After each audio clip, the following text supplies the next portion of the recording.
Hello and welcome to the Great North Gardener. Here you can find help in starting and creating a garden for your home. Now, in this video, we're going to be diving into a topic I know a lot of you have struggled with: getting your plants to bloom. It can be really frustrating putting in all that effort and not seeing those beautiful colors pop.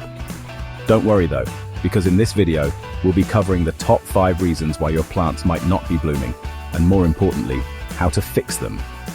From soil types and irrigation to pruning techniques and everything in between.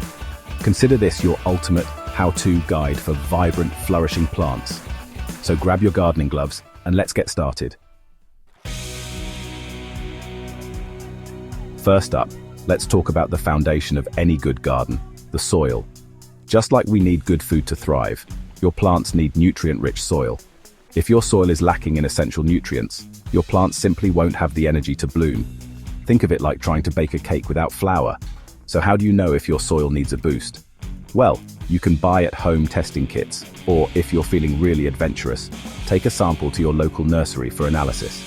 They can tell you exactly what your soil is missing. Once you know what you're working with, you can start adding amendments like compost, manure, or fertilizer.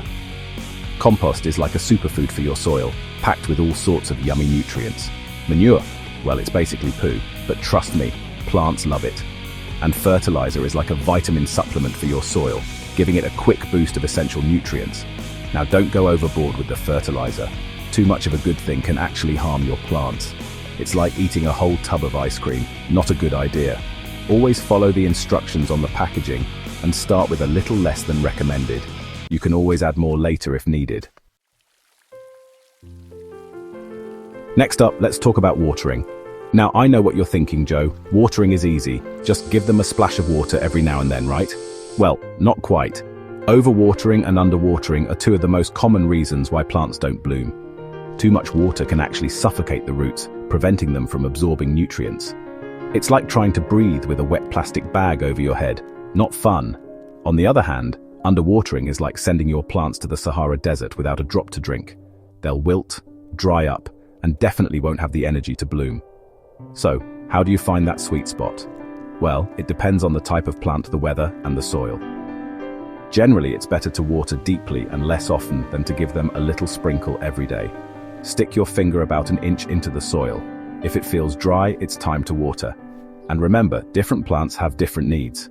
Some plants, like succulents, prefer their soil to dry out completely between waterings, while others, like ferns, like to stay consistently moist. Do your research, folks. Reason number 3, your plants need more sun, but not too much. Alright, let's talk about everyone's favorite star, the sun. Just like us, plants need sunlight to photosynthesize, which is essentially how they make their food. And just like us, they can have too much of a good thing. Most flowering plants need at least 6 hours of sunlight per day to bloom their best. Some sun-loving plants, like roses and lavender, might even prefer a full day of sunshine. On the other hand, some plants, like ferns and hostas, prefer shady spots and can actually get sunburned if they're exposed to too much direct sunlight. So how do you know how much sunlight your plants need? Well, it's always a good idea to check the plant tag or do a quick Google search, but you can also use your common sense. If your plants are looking leggy and reaching for the light, they probably need more sun. If they're looking scorched and wilted, they might be getting too much. Reason number 4, you're pruning like Edward Scissorhands. Now, this is where things get a little bit tricky, but trust me, pruning is like giving your plants a haircut. It keeps them looking tidy and encourages healthy growth. But just like a bad haircut can leave you feeling self-conscious, improper pruning can actually hinder blooming. The key to successful pruning is to know when and where to cut. Different plants have different pruning needs, so again, do your research. Some plants bloom on old wood, meaning they produce flowers on the previous year's growth. If you prune these plants too late in the season, you'll be chopping off all the buds that would have turned into beautiful blooms next year. Other plants bloom on new wood, meaning they produce flowers on the current year's growth. You can prune these plants more heavily in late winter or early spring to encourage bushier growth and more blooms. And remember, always use sharp, clean tools to avoid damaging your plants. Think of it like this. Would you rather get a haircut with rusty scissors or a nice sharp pair? Your plants feel the same way. Reason number 5, your plants are starving. Last, but not least, let's talk about plant nutrition. Just like we need a balanced diet to stay healthy, plants need a variety of nutrients to grow and bloom. If your plants aren't getting the nutrients they need, they simply won't have the energy to produce those beautiful flowers. The three main nutrients that plants need are nitrogen, N, phosphorus, P, and potassium, K. You'll often see these listed on fertilizer packages as NPK. Nitrogen is essential for leafy growth, phosphorus promotes root development and blooming, and potassium helps with overall plant health and disease resistance.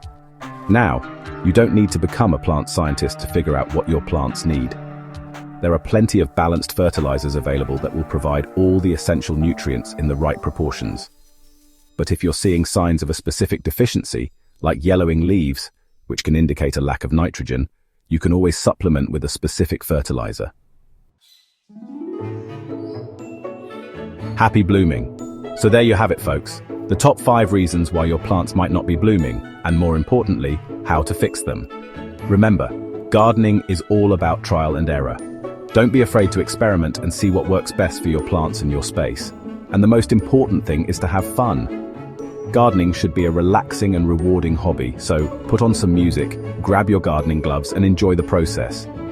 Let me know down in the comments below if you have any of your own tried and true tips. And don't forget to give this video a big thumbs up if you found it helpful.